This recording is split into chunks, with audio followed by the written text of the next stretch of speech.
Hello friends, कसे आहात सगळे? सविताच किचनमध्ये तुमचं मनापासून खूप खूप स्वागत. तर आज आपण बनवते उपवासाचा बटाटा चिवडा.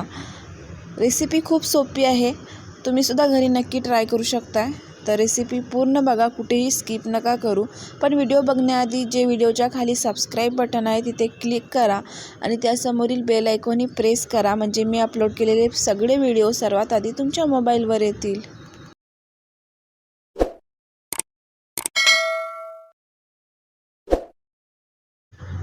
तर बटाट्याचा चिवडा बनवण्यासाठी मी इथे अर्धा किलो बटाटे साली काढून घेतलेत आणि पाण्यामध्ये ठेवून घेतलेत, म्हणजे जे काही सालीचं वगैरे लागलं असेल बटाट्यांना ते पाण्यामध्ये धुतलं जाईल. त्यानंतर एका परातीमध्ये किंवा एका मोठ्या ताटामध्ये थोडं पाणी घ्यायचं. तर इथे बटाटा किसण्यासाठी मी किसणी घेतली आहे आणि जी मोठी साईज असेल त्या साईजनेच आपल्याला किसायचं आहे. या किसणीला छोटा, मीडियम आणि मोठा असे 3 प्रकार आहे. तर मोठ्या याने मी किसून घेते. बघू शकताय लांबट असा पडला आहे आणि बटाटा उभा पकडायचा नाही, आडवा पकडायचा. बघू शकताय. तर बटाटा जेव्हा आपण किसत असतो तेव्हा तो मागे पुढे असा करत किसायचा नाही, नाहीतर त्याचा चुरा होऊन जातो. तर तुम्हाला तर मी दाखवते, कारण मगापासून मी आता फास्ट किसत होते त्यामुळे तो बटाटा मी उचलत होते ते दिसत नव्हतं. तर मी आता दाखवते तुम्हाला. हे बघा, बटाटा असाच पकडायचा आणि फक्त पुढेच किसायचा आणि उचलायचा आणि मागे घेऊन परत किसायचा. जसं आपण खोबरं मागे पुढे करत किसतो तशा पद्धतीने अजिबात किसायचं नाही.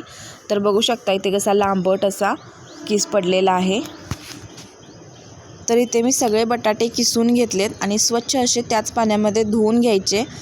पाणी पूर्ण गाळून घ्यायचं आणि एका भांड्यामध्ये ठेवून घ्यायचा आणि ते पाणी ओतून टाकायचं. बघू शकता किती स्टार्च निघाला आहे.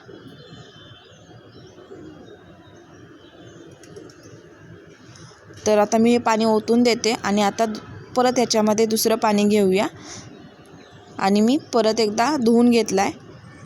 मी साधारण 3 वेळा धुवून घेतला आहे हा बटाटा आणि ही 4थी वेळ आहे. 4थ्या टाईमला तुम्ही बघू शकताय पाणी किती स्वच्छ झालं आहे. तर अशा पद्धतीने पाणी स्वच्छ झालं की बटाटा मग धुवायचा बंद करायचा. मी साधारण 3 ते 4 मिनिट धुवून घेतला आहे आणि धुवून झाल्यानंतर आता हा एका चाळणीमध्ये अशा पद्धतीने ठेवून घ्यायचा, म्हणजे जे काही पाणी असेल ते नितळलं जाईल.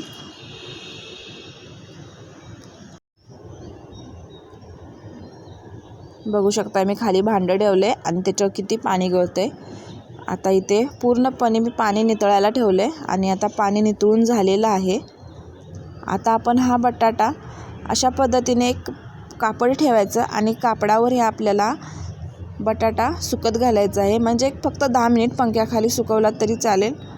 10 मिनिट फक्त जरासं सुकवून घ्यायचं आहे, कारण थोडंसं मॉइश्चर असतं त्याच्यामध्ये.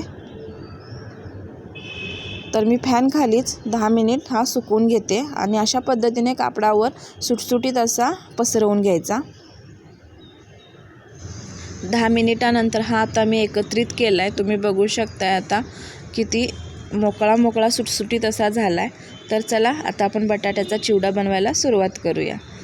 तर मी तर गॅसवर हाय फ्लेमवर तेल चांगलं कडकडीत गरम करून घेतलं आहे. तेल गरम झाल्यानंतर मग मीडियम फ्लेम करायची आणि मग हा बटाट्याचा किस आपल्याला तेलामध्ये सोडायचा आहे आणि आलटून पलटून असा व्यवस्थित तळून घ्यायचा.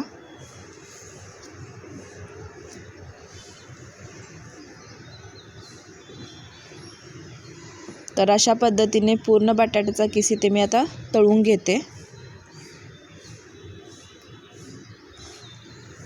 तेल खूप कडकडीत तापलं होतं, त्याच्यामुळे पहिल्यांदा जी आपण बॅच टाकतो ती थोडीफार लालसर पडू शकते, पण नंतर आपण गॅस कमी केलेला असतो, मीडियम फ्लेमवर केलेला असतो, त्याच्यामुळे नंतर बटाटा व्यवस्थित तळला जाईल.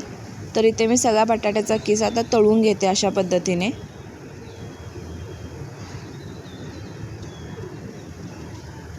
बुडबुडे थोडे कमी झाले की समजायचं आपला हा बटाटा इथे तळला गेला आहे. तर आता शेवटचे थोडेसेच राहिले, ते सुद्धा मी आता तळून घेते. तर चला दाखवते तुम्हाला. सगळा इथे बटाट्याचा किस तळून झाला आहे. तर आता त्याच तेलामध्ये शेंगदाणेसुद्धा तळून घेऊया. तर इथे मी अर्धी वाटी शेंगदाणे घेतलेत, ते सुद्धा मी या तेलामध्ये तळून घेते.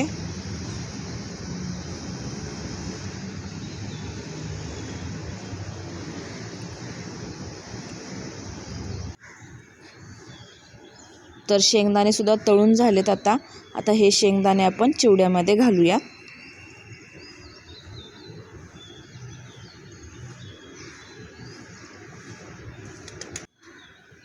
त्यानंतर चवीनुसार मीठ घालून घेऊ. अर्धा चमचा मीठ घातलं आहे. त्यानंतर 2 चमचे पिठी साखर, तुम्ही घरातील साखरसुद्धा मिक्सरला बारीक करून घेऊ शकताय.